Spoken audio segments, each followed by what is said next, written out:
Visakha వాజీ news కు స్వాగతం. నేను జ్యోతి. ముందుగా హెడ్లైన్స్ చూద్దాం. మే 10వ తేదీన వరాహలక్ష్మి నరసింహస్వామి చందనోత్సవం ఏర్పాట్లపై సమీక్షించిన జిల్లా కలెక్టర్ డాక్టర్ ఎం మల్లికార్జున.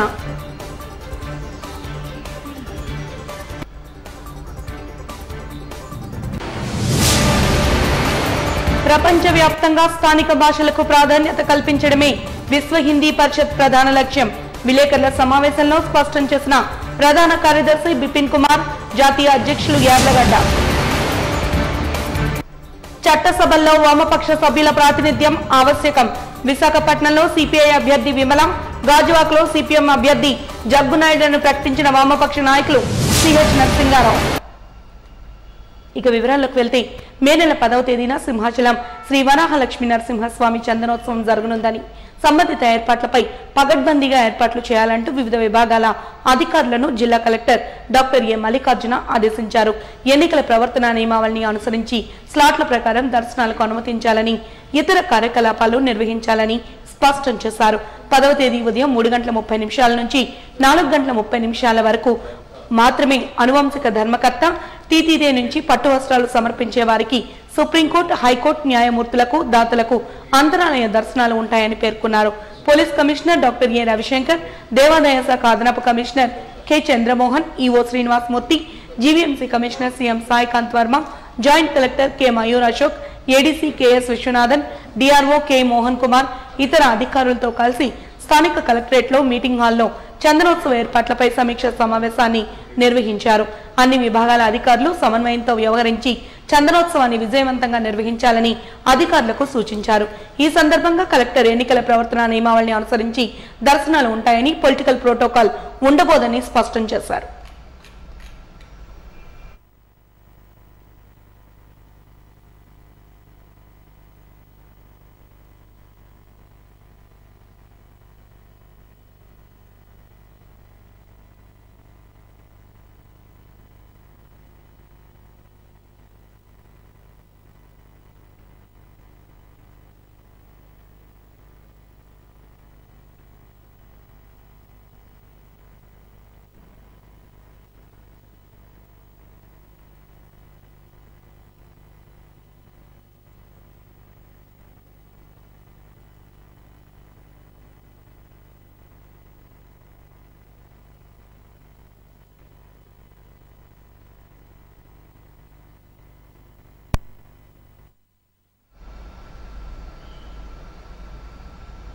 నిరంతర ప్రజా సేవకుడు వాసుపల్లి గణేష్ కుమార్ ను గెలిపించుకుని జగన్మోహన్ రెడ్డికి కానుకగా అందజేయాలంటూ ఎంపీ అభ్యర్థి బొత్స ఝాన్సీ పిలుపునిచ్చారు. దక్షిణ నియోజకవర్గం 31వ వార్డు అధ్యక్షుడు బాపు ఆనంద్, జేసీఏ అధ్యక్షుడు రామానంద్ సంయుక్త ఆధ్వర్యంలో ఎన్నికల రోడ్ షో ప్రచారం జరిగింది. సర్వమత ప్రార్థనలు, మహిళలతో గుమ్మడికాయల దిష్టి తీయించి కొబ్బరికాయలు కొట్టి అట్టహాసంగా ప్రచార రథాన్ని కదిలించారు. ముందుగా భారీ గజమాలను అభ్యర్థులకు వేసి ఘనంగా సత్కరించారు. డాబా గార్డెన్స్, సెంటర్ పాయింట్ హోటల్ నుండి లలితా కాలనీ, శెట్టిబెల్జ సంఘం, Gollalapalem, RT club, women's college road, Ambedkar circle, Daba gardens main road, Saraswati park, Madhavadhara, Bhanuveedhi, two town road, Krishna gardens, రామాలయం వద్ద ముగించారు. ఈ సందర్భంగా బొత్స ఝాన్సీ మాట్లాడుతూ తన బాల్యం డాబా గార్డెన్స్ లోనే గడిచిందని, ఈ ప్రాంతంలోనే చదువుకున్నానని తెలిపారు. మళ్లీ ఇదే ప్రాంతంలో ప్రచారానికి రావడం సంతోషంగా ఉందన్నారు. ఓటు వృధా కాకుండా విశాఖ పరిపాలనా రాజధానిగా ఇక్కడి నుండే ప్రమాణ స్వీకారం చేసే ముఖ్యమంత్రి జగన్మోహన్ రెడ్డిని ఎన్నుకోవాలని సూచించారు.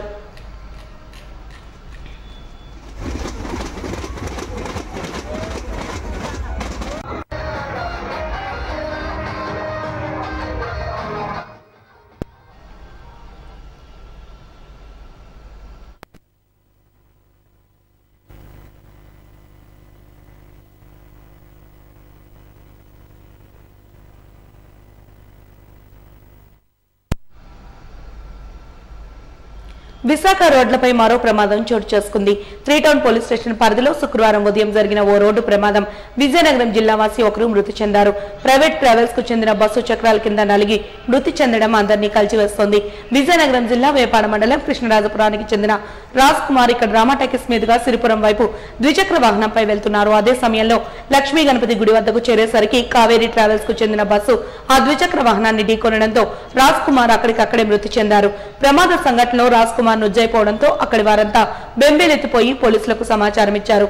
విషయం తెలుసుకున్న traffic ADCP R Srinivas, CI Amminaidu సిబ్బందితో కలిసి సంఘటనా స్థలానికి చేరుకున్నారు. ప్రమాద తీవ్రతను గుర్తించి రాజ్ కుమార్ మృతదేహాన్ని పోస్ట్మార్టం నిమిత్తం కేజీహెచ్ మార్చురీకి తరలించారు.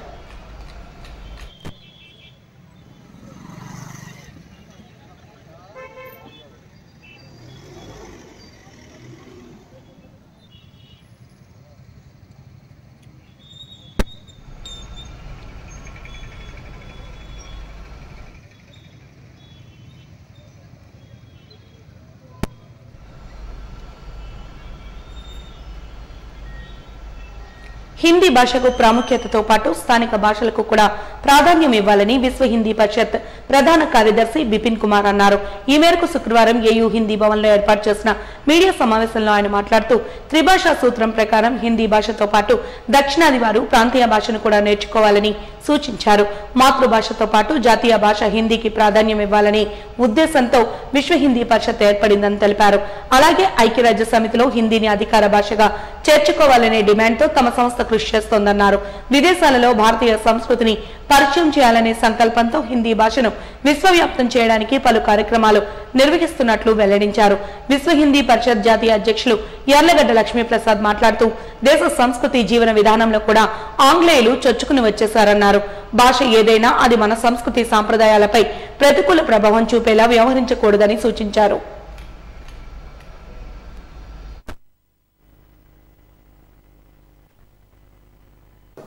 मीडिया के लोगों को भी विशेष रूप से धन्यवाद देना चाहूँगा, क्योंकि आज मुझे यहाँ पे आकर के काफ़ी खुशी का अनुभव हो रहा है, क्योंकि जिस तरीके से विश्व हिंदी परिषद का जो मुख्य लक्ष्य है मातृभाषा से राष्ट्रभाषा, स्थानीय स्तर पर क्षेत्र स्तर पर क्षेत्रीय भाषा का उत्थान हो और राष्ट्र स्तर पर राष्ट्रीय भाषा के रूप में हिंदी का विकास हो, क्योंकि जितनी भी भाषाएं प्रभावित हो रही है अंग्रेजी से हो रही है, तो क्षेत्रीय भाषा का जितना उत्थान होगा उतना ही हमारा राष्ट्र की संस्कृति का उत्थान होगा। तो वैश्विक स्तर पे राष्ट्रीय स्तर पे अखंडता, राष्ट्रीय एकता और अखंडता के लिए एक भाषा का होना बहुत महत्वपूर्ण है। तो जिसकी एक स्वीकार्यता है, सबसे ज़्यादा बोली जाने वाली भाषा हिंदी है, क्योंकि हिंदी में एक ऐसा सामर्थ्य है जो पूरे विश्व के स्तर पे एक वैश्विक भाषा बनने की ओर अवसर है। अभी हिंदी का जो स्थान है ये तृतीय वैश्विक भाषा के रूप में है। अब एक प्रयास है विश्व हिंदी परिषद का कि कैसे दुनिया में सबसे ज़्यादा बोली जाने वाली भाषा हिंदी बने।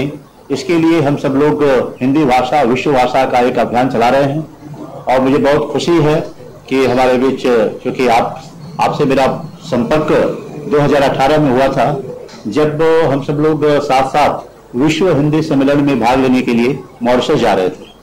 मॉरिशस में आपके नेतृत्व में बहुत बढ़िया कार्यक्रम हुआ और मैं आपसे काफ़ी प्रभावित हुआ। तब से मेरे मन में इच्छा थी कि विश्व हिंदी परिषद का जो नेतृत्व है आप इसके अध्यक्ष के रूप में करें, और तब से एक हम लोगों ने विचार किया, और चूँकि दक्षिण भारत के लोग हिंदी का नेतृत्व करें ताकि अपने पूरे देश भर में एक संदेश तो जाए ही, और वैश्विक स्तर पे भी हम ज़्यादा से ज़्यादा मतलब मजबूत स्थिति में उभर पाए। इसके लिए हमारा एक प्रयास है हिंदी भाषा विश्व भाषा। तो जिस तरीके से आपने देखा कि हम लोगों का जो विश्व हिंदी परिषद की जो एक रणनीति है, त्रिस्तरीय भाषा फॉर्मूला, क्षेत्र स्तर पर क्षेत्रीय भाषा और राष्ट्र स्तर पर राष्ट्रीय भाषा, और उत्तर भारत के लोग एक दक्षिण भाषा को अपनी पढ़ाई में शामिल करें, और दक्षिण भारतीय लोग కాకుండా దేశంలో ఉన్నటువంటి స్థానిక భాషలు ఏవైతే ఉన్నాయో వాటి యొక్క వికాసానికి కూడా కృషి చేయాలి. అందులో మొట్టమొదటి ఏంటంటే త్రిభాషా సూత్రం ప్రకారం ఉత్తర భారతీయులు వారు దక్షిణ భారతదేశానికి ఏదో భాష నేర్చుకోవాలి, దాని మీద ఎక్కువ ప్రచారం చేస్తాం. లేకపోతే మీరంతా హిందీ నేర్చుకొని చెప్పడం కాదా వాళ్ళకి. కాబట్టి మన స్థానిక భాష మాతృభాష ఏదైతే ఉందో దానికి ప్రాధాన్యత ఇవ్వాలి. రాష్ట్ర స్థాయిలో తర్వాత దేశ స్థాయిలో హిందీకి ప్రాధాన్యత ఇవ్వాలి. హిందీ మాతృభాషకు వెళ్ళిన వాళ్ళు ఏదో ఒక దక్షిణ భారత భాష నేర్చుకుని తీరాలి. దీని మీద కూడా మా ప్రధాన కార్యక్రమం. రెండో కార్యక్రమం విశ్వవ్యాప్తంగా హిందీని తీసుకెళ్తాం. మూడో కార్యక్రమం ఏంటంటే ఐక్యరాజ్య సమితిలో హిందీని అధికార భాషగా చేయించడం. అటల్ బిహారీ వాజ్పేయి గారి ప్రధానమంత్రిగా ఉండగా నన్ను పండిట్ విద్యానివాస్ మిశ్రా గారిని కాశీ విద్యాపీఠ చైర్మన్ ఆయన మా ఇద్దరిని 2 మెంబర్ కమిటీ వేసి అధికార భాషగా ఐక్యరాజ్యం హిందీని తీసుకెళ్లే ప్రయత్నం చేయబడిగారు. మొట్టమొదటిసారిగా హిందీలో ఐక్యరాజ్యంలో ప్రసంగం చేసింది అటల్ బిహారీ వాజ్పేయి గారు విదేశాంగ మంత్రిగా మొరాఠీ క్యాబినెట్ లో ఉండి. తరువాత పివి నరసింహారావు గారు ప్రధానమంత్రిగా ఆయన మళ్ళీ హిందీలో ప్రసంగం చేశారు. తర్వాత వాజ్పేయి గారు ప్రధానమంత్రి అయిన తర్వాత ఎన్నిసార్లు యూఎన్ఓకి వెళ్ళినా ఐక్యరాజ్య సమితికి అక్కడ హిందీలోనే మాట్లాడేవారు. కాబట్టి ఐక్యరాజ్య సమితిలో హిందీ అధికార భాషగా చేయడం కూడా మా లక్ష్యాల్లో ఒకటి. దీనికి కావాల్సింది ఏంటంటే తమ పార్టీకి ఎన్నికల సంఘం కొండ గుర్తును కేటాయించినట్టు ప్రజాశాంతి పార్టీ అధ్యక్షుడు డాక్టర్ కెఏ పాల్ పేర్కొన్నారు. ఆయన రైల్వే న్యూ కాలనీలో గల పార్టీ కార్యాలయంలో శుక్రవారం జరిగిన మీడియా సమావేశంలో మాట్లాడారు. తమ పార్టీకి కొండ గుర్తు కేటాయించిన ఎన్నికల సంఘం అధికారులు హైకోర్టు న్యాయమూర్తులకు ధన్యవాదాలు తెలిపారు. కొండలు తయారు చేసి కుమ్మరి మాదిరిగానే తాను కూడా ప్రజల జీవితాలను తీర్చిదిద్దుతామని తెలిపారు. ఫ్యాన్లకు ఉరివేసుకుని చనిపోయినట్టు తెలియజేశారు. గ్లాసులు పగిలిపోయాయని, సైకిళ్లకు ప్రమాదాలు జరుగుతున్నాయన్నారు. కోర్టులో కేసు వేసి కుండ గుర్తును సాధించామని తెలిపారు. ఉచిత విద్య, వైద్యం, నిరుద్యోగులకు ఉపాధి, స్టీల్ ప్లాంట్ అనుబంధంగా 1000 కంపెనీల ద్వారా ఉపాధి కల్పిస్తామని హామీనిచ్చారు. ప్రజలు మోడీ, కేసీఆర్, జగన్ కు అవకాశం ఇచ్చారని, ప్రజాశాంతి పార్టీకి ఒక్క అవకాశం ఇవ్వాలని కోరారు. ప్రధాన పార్టీలో టికెట్లు రానివారు తమ పార్టీలో చేరడానికి వస్తున్నారన్నారు. రుషికొండలో కొండ మాయం చేశారంటూ ఆరోపించారు. ప్రజాశాంతి పార్టీకి కొండను గుర్తుగా ఇచ్చిన ఎలక్షన్ కమిషన్ అఫీషియల్ కి, అలాగే ఇవ్వమని ఆదేశించిన Andhra Pradesh high court, Telangana high court honourable justices కి నా హృదయపూర్వక వందనాలు. కొండ ప్రతి ఒక్కరికి ఒక మంచి గుర్తు.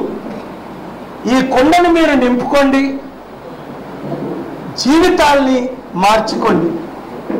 ప్రభు ఒక మాట అన్నారు, కుమ్మరవాణి యొద్దకు వెళ్ళుము, ఆ కొండను మట్టి నుంచి ఏ విధంగా చక్కగా అందంగా అవసరమైన దానిగా మలుచుతాడో మీ జీవితాల్ని నేను ఆ విధంగా మలుచుతాను. చూసారా, రకరకాలైన కొండలు ఉన్నాయి. అన్ని మంచి కొండలే, కానీ కొండ ఎప్పుడు కూడా ఎవరికి కూడా అన్యాయం చేయలేదు. ఫ్యాన్లు ఉరేసుకొని చాలా మంది చనిపోయారు.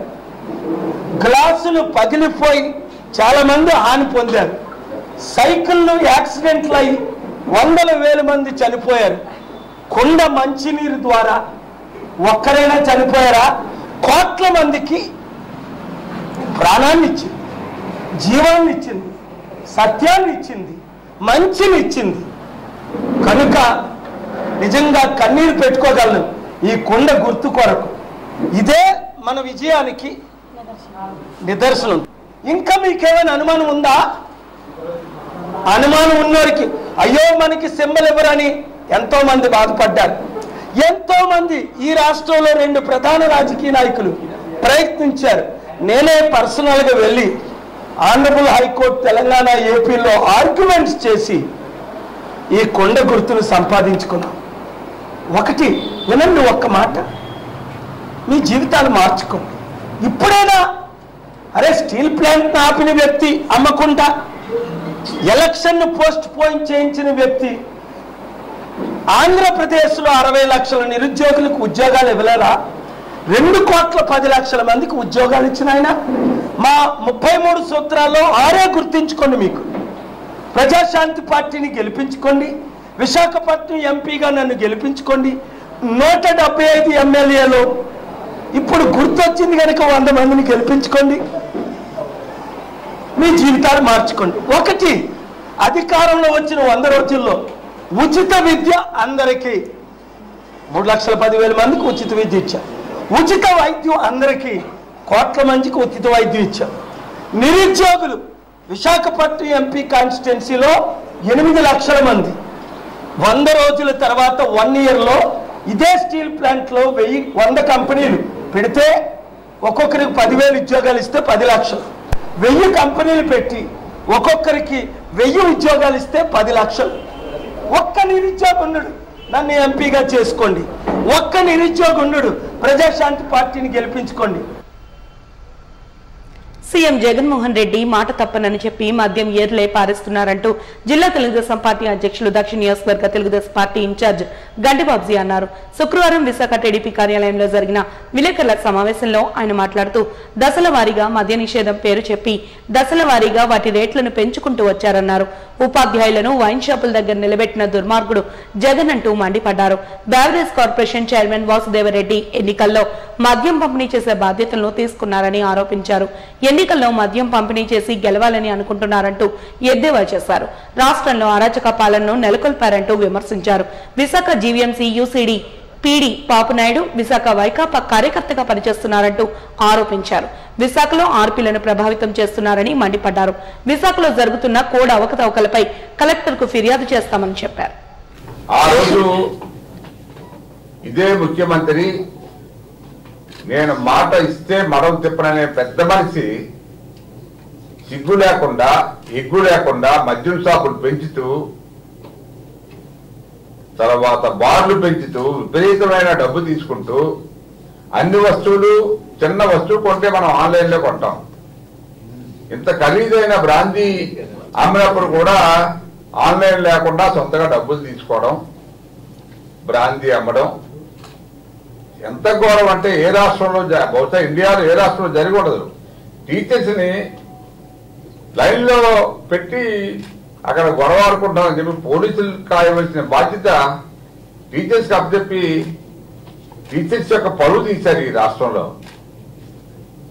సో నేను అనేది ఏమిటంటే నువ్వేం చెప్పావు పరిపాలనలో, నువ్వేం చేశావు? నేను ఇలాగ దశల వారీగా తగ్గించుకొస్తాను, ఎవడైనా మందు తాగితే కరెంటు ముట్టుకున్నట్టు షాక్ కొట్టాలని అన్నావు. షాక్ కొట్టించడం మాత్రం కరెక్టే ప్రజలకి అందరికీ కూడానా. నువ్వు ఆ మద్యం అమ్మకాలు పెంచుకొని మరి స్టార్ హోటల్లోనే దొరుకుతుంది మందు, బయట దొరకదని చెప్పిన మహానుభావుడివి వీధి వీధిలో కూడా ఇవాళ మందు దొరుకుతుంది. ఇప్పుడు పరిస్థితి ఏమిటంటే ఇప్పుడు పరిస్థితి ఉన్న షాపుల్లో మద్యం అంతా కూడా అక్కడ ఉన్న ఎంప్లాయీస్ ఒక బాటిల్కి 100 రూపాయలు బ్లాక్ చేసి విపరీతమైన మంది అంతా కూడా వైసీపీ నాయకులకి చేరవేస్తున్నారు. ఆ మందుతో రేపు డబ్బుతో ప్రజల్ని మరి మాయ చేసి మళ్ళీ అధికారంలోకి వద్దామనే ఉద్దేశం తప్పితే, లేకపోతే ఎట్లా చెప్తాడంటే వైనాట్ 175 అని ఏది ఏమాత్రం అయితే వివిప్యాట్లు ఏమైనా మరి రిపేర్ చేసి వాళ్ళు మార్చుకోవాలా, లేదా రౌడీలు పెట్టి బూత్ క్యాప్చరింగ్ చేసి ఇవన్నీ కూడా మెజార్టీ కాన్స్టిట్యున్సీల్లో బెదిరించి దౌర్జన్యాలు చేసి ఓట్లు పొందాల. మరొక పర్యాయం వస్తామని కళ్ళగంటున్నటువంటి జగన్మోహన్ రెడ్డి గత పర్యాయం అధికారంలోకి వచ్చే ముందు తను పాదయాత్ర ద్వారా రాష్ట్రం మొత్తం తిరుగుతూ వారిచ్చినటువంటి హామీలు ఇవాళ చెప్తున్నారు వాళ్ళు, మేము నవరత్నాల ఆధారంగా రేపు ఎన్నికలకు వెళ్తామని చెప్పేసి.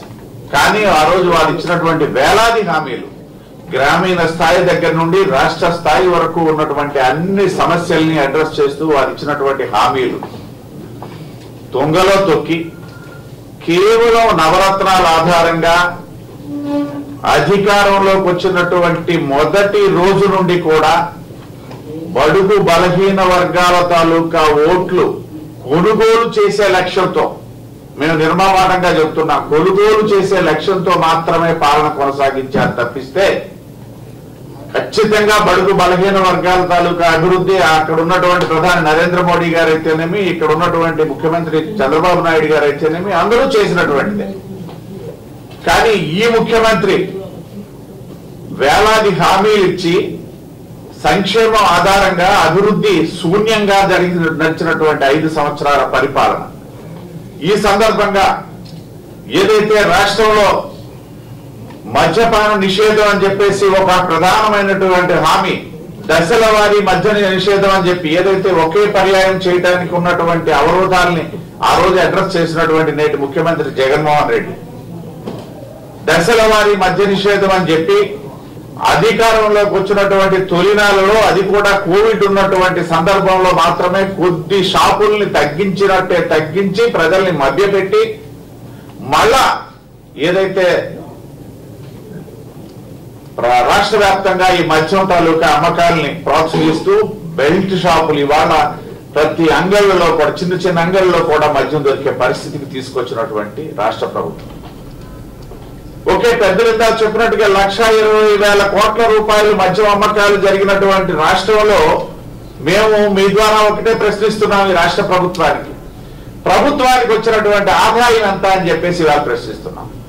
సరే, ఒకవైపు ప్రజల ఆరోగ్యంతో చెలగాటం ఆడుకున్నారు, ప్రజలకి కుడి చేత్తో ఇచ్చి ఎడమ చేత్తో తీసుకున్నటువంటి పరిస్థితులు మీరు చూశారు. భార్య ద్వారా అమ్మఒడి అనేశారు, భర్త ద్వారా మళ్ళీ మద్య షాపుల్లో లాక్కున్నారు. కానీ ఇది ప్రభుత్వానికి వచ్చినటువంటి ఆదాయం అంతా ప్రశ్నిస్తున్నాం. దీనికి తాత్కాలికంగా వైసీపీ అభ్యర్థి వాసుపల్లి గణేష్ కుమార్ కు మద్దతు ఇచ్చింది పెయిడ్ అభిమానులేనని Visakha city wide Krishna Mahesh fans association president Maddi Rajasekhar Reddy అన్నారు. విశాఖ దక్షిణ నియోజకవర్గంలో కూటమి అభ్యర్థి వంశీకృష్ణ శ్రీనివాస్ కు మహేష్ ఫ్యాన్స్ మద్దతు ఇస్తున్నట్లు ప్రకటించారు. శుక్రవారం డాబా గార్డెన్స్ ప్రెస్ క్లబ్ లో నిర్వహించిన విలేకరుల సమావేశంలో వారు మాట్లాడుతూ ప్రస్తుత రాజకీయాలు, ఎన్నికల దృష్ట్యా అందరికీ మేలు కలిగే విధంగా భావితరాలకు మంచి భవిష్యత్తునిచ్చే నాయకత్వం కోసం ప్రణాళికను రూపొందించామన్నారు. దక్షిణంలో హీరో కృష్ణ విగ్రహం ఏర్పాటుకు హామీ ఇచ్చిన కూటమి అభ్యర్థి వంశీకృష్ణ శ్రీనివాస్ కు మద్దతు ఇస్తున్నామని వెల్లడించారు. గత 18 నెలలుగా స్వర్గీయ కృష్ణ విగ్రహం ఏర్పాటు చేయలేని మాజీ ఎమ్మెల్యే వాసుపల్లి గణేష్ కుమార్ కు మద్దతు ఇస్తామని కొందరు ప్రకటించడం హాస్యాస్పదమన్నారు. 14 నెలలుగా జరుగుతున్న కృష్ణ గారు చనిపోయి 18 నెలలు అవుతున్నా సరే విగ్రహం పెట్టడానికి ముందుకు రాని వ్యక్తులు ఈరోజు విశాఖ సిటీ వైడ్ ఫ్యాన్స్ అని చెప్పుకుంటూ గత ఎక్స్ ఎమ్మెల్యేగా మహేష్ కృష్ణ గారి వీరాభిమానిగా చెప్పుకుంటున్న ఎమ్మెల్యే గారికి మద్దతు పలుకుతున్న వ్యక్తుల గురించి మాట్లాడడానికి వచ్చాం. విశాఖ సిటీ వైడ్ నుంచి మద్దతు తెలియపరుస్తున్నామని చెప్పి గత ఎక్స్ ప్రెసిడెంట్లు కానివ్వండి, అభిమానులు కానివ్వండి, ఒక 3 రోజులు ముందు ఎమ్మెల్యే గారికి, ఎక్స్ ఎమ్మెల్యే గారికి మద్దతు పలడానికి వెళ్ళారు. మీరు ఏ విధంగా వెళ్తారు? మీరు వెళ్ళడానికి తగ అర్హత మీకు ఏముందని మేము మీడియా ముఖంగా మేము ప్రశ్నిస్తున్నాం. ఇప్పుడు మీరు మద్దతు ప్రకటించాలంటే మీకు ఒక అసోసియేషన్ ఉండాలా, మీరు అసోసియేషన్ నెంబర్లు అయి ఉండాలా. అసోసియేషన్ అంటే ఇలా ఉంటుంది సార్, రిజిస్ట్రేషన్ నెంబర్లు, అసోసియేషన్ పేపర్ ఇలా ఉంటుంది. మీరు ఇది పట్టుకొని మద్దతులు తెలియపరచాలి తప్ప గణేష్ కుమార్ గారు కృష్ణ గారు చనిపోతేప్పుడు బస్సులు ఇచ్చాం, భోజనాలు పెట్టాం, కృష్ణ గారు విగ్రహం కడుతున్నప్పుడు దాన్ని ఎర్రగొట్టి ఇచ్చారని మేము మద్దతు పలుకుతున్నాం అని మీరు వెళ్ళారా? 3 సార్లు కృష్ణ గారి విగ్రహానికి మేము మెమరాండం ఇస్తేప్పుడు కృష్ణ గారి విగ్రహం కట్టుకోమని చెప్పి మీరు చెప్పి దాన్ని అదే జీవీఎంసీతో మీరు ఎర్రగొట్టించి చేసినందుకు మీరు అతనికి మద్దతు పలుకుతారా? ప్రతి అభిమానికి ముందు ఎలక్షన్లో అభిమానులను మోసం చేశామని వాళ్ళందరికీ తెలుసు. అభిమానులకి ఎమ్మెల్యే మోసం చేశాడని అందరికీ తెలుసు. ఇల్లు ఇప్పిస్తామని మనిషి దగ్గర 20,000 కట్టించుకొని ఇదైతే ఎవరైతే మద్దతు పలకడానికి వెళ్ళారో ఆ వ్యక్తుల్ని మీరు మీడియా ముఖంగా అడిగినా చెప్తారు. ప్రతి అభిమాని దగ్గర ఒక 10 మంది దగ్గర 20,000 కట్టించుకొని ఇప్పుడు వరకు తికానా లేకుండా చేసిన వాళ్ళకి మీరు ఎందుకు మద్దతు పలకడానికి వెళ్తారు? అసలు మీకు ఏ అర్హత ఉందని మీరు ఈ యొక్క బరితెగింపుకు మీరు బరితెగిస్తున్నారు? మీకు ఒక లెటర్ యాడ్ లేదు, ఏమీ లేదు, మీరు ఎలా మద్దతు తెలియపరుస్తారు అని మేము మీడియా ముఖంగా మా యొక్క అభ్యర్థనని మీకు తెలియపరుచుకుంటున్నాం. విశాఖపట్నం దక్షిణ నియోజకవర్గం ఒక చరిత్ర ఉంది.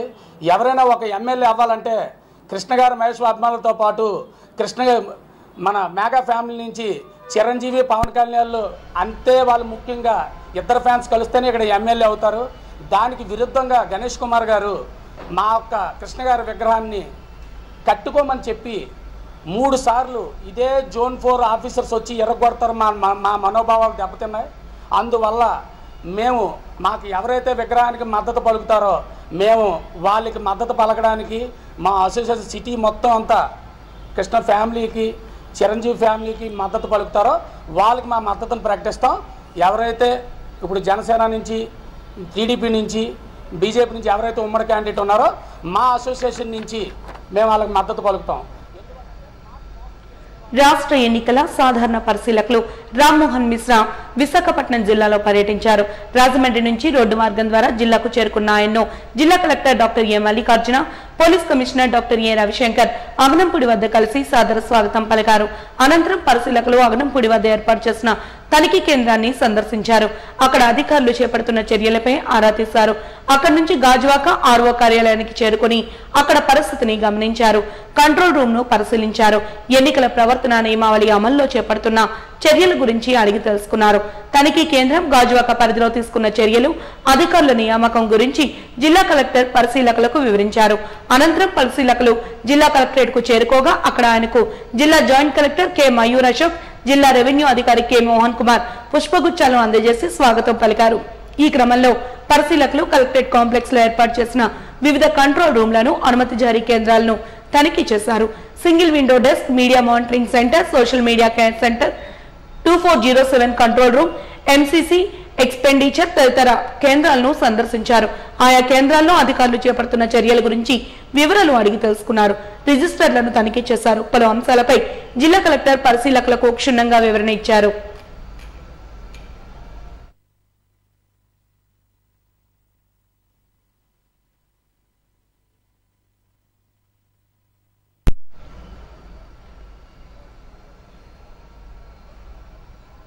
ప్రజా సమస్యలపై పనిచేసే వామపక్షాల అభ్యర్థుల ప్రాతినిధ్యం అసెంబ్లీలో అవసరమంటూ సిఐటియు రాష్ట్ర అధ్యక్షులు సిహెచ్ నరసింగారావు అన్నారు. గాజువాక అసెంబ్లీ నియోజకవర్గ అభ్యర్థిగా సిపిఎం జిల్లా కార్యదర్శి ఎం జగ్గునాయుడు, విశాఖ పశ్చిమ నియోజకవర్గ అభ్యర్థిగా సిపిఐ జిల్లా కార్యవర్గ సభ్యురాలు కె విమల పోటీకి దిగుతున్న తరుణంలో అభ్యర్థులతో శుక్రవారం జగదాంబ సిఐటియు కార్యాలయంలో మీడియా సమావేశాన్ని నిర్వహించారు. ఈ సందర్భంగా ఆయన మాట్లాడుతూ పశ్చిమ ఎమ్మెల్యే అభ్యర్థి కె విమల మహిళా సమస్యల మీద ఎన్నో పోరాటాలు చేశారని గుర్తు చేశారు. అలాగే పలు సమస్యలపై ఉద్యమించిన జగ్గునాయుడు గాజువాక సిపిఎం అభ్యర్థిగా పోటీ చేస్తున్నారని తెలిపారు. దానివల్లనే ఈరోజు స్టీల్ ప్లాంట్కి ప్రైవేటీకరణకు వ్యతిరేకంగా పోరాడేటువంటి పరిస్థితి కూడా వస్తున్నటువంటి సందర్భం మనం చూస్తున్నాం.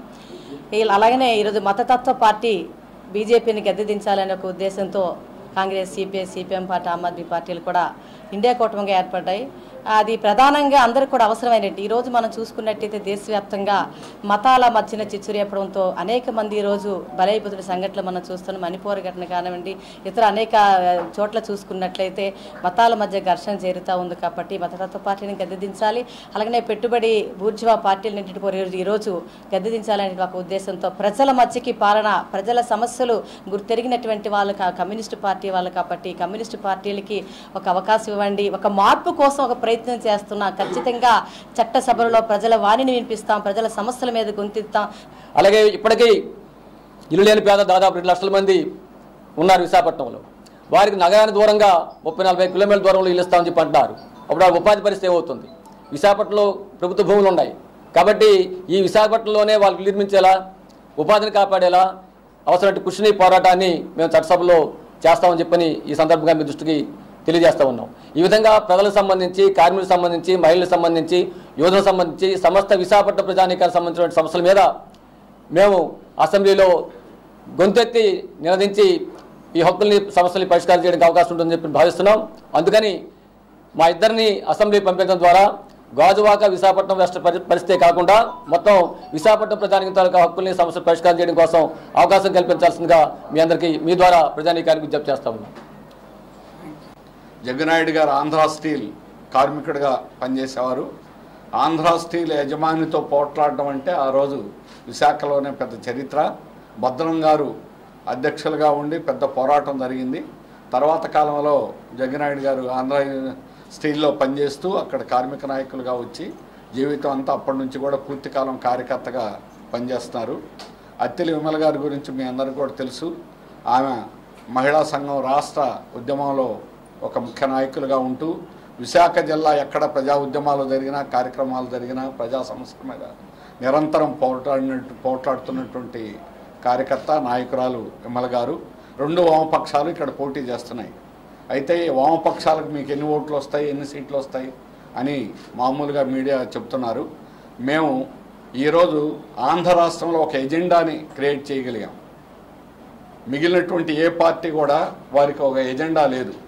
బీజేపీని బలపరిచేటువంటి ఏకైక ఎజెండా ఇక్కడ పోటీ చేసేటువంటి ప్రధాన పార్టీలు తెలుగుదేశం కూటమి కానీ వైఎస్ఆర్ పార్టీ కానీ వారి ఎజెండా ఏమిటంటే బీజేపీని సపోర్ట్ చేయడం, బీజేపీకి అక్కడ ఓటేయడం, బీజేపీ చెప్పిందల్లా వినడం.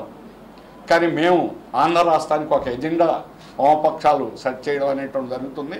ప్రత్యేక హోదా కావాలనేది మా ఎజెండా.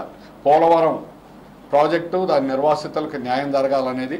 అన్నింటికంటే విశాఖ స్టీల్ ప్లాంట్, విశాఖ జిల్లా ఎజెండాలో నంబర్ 1 విశాఖ స్టీల్ ప్లాంట్ని ప్రభుత్వ రంగంలోనే కాపాడుకోవడం. వామపక్షాలు పుట్టిన దగ్గర నుంచి జాతీయకరణ కోసం పోట్లాడి జాతీయకరణ జరిగాయి. ఈ విశాఖలో ఆర్టీసీ బస్సులు జాతీయం జరగడానికి, సిటీ సర్వీస్ జాతీయం జరగడానికి మేము విద్యార్థులుగా ఉన్నప్పుడు పోట్లాడి జాతీయం చేయించాం. జాతీయం అనేటువంటిది ప్రభుత్వ రంగం అభివృద్ధి అనేది వామపక్షాల ప్రధానమైన ఎజెండా. అందువల్లనే దేశం ఆర్థిక అభివృద్ధి కావడంలో కీలకమైన పాత్ర, విశాఖ జిల్లా అభివృద్ధి కావడానికి, ఉత్తరాంధ్ర కావడానికి ప్రధానమైనటువంటి పాత్ర వహించినటువంటిది. మరొకసారి చూద్దాం. మే 10న లక్ష్మీ నరసింహస్వామి చందనోత్సవం ఏర్పాట్లపై సమీక్షించిన జిల్లా కలెక్టర్ డాక్టర్ ఏ మల్లికార్జున.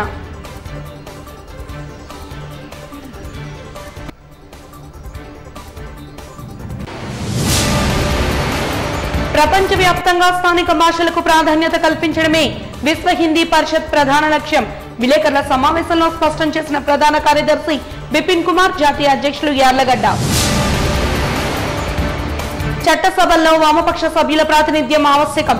విశాఖపట్నంలో సిపిఐ అభ్యర్థి విమల, గాజువాకలో సిపిఎం అభ్యర్థి జగ్గునాయుడులను ప్రకటించిన వామపక్ష నాయకులు సిహెచ్ నరసింగారావు.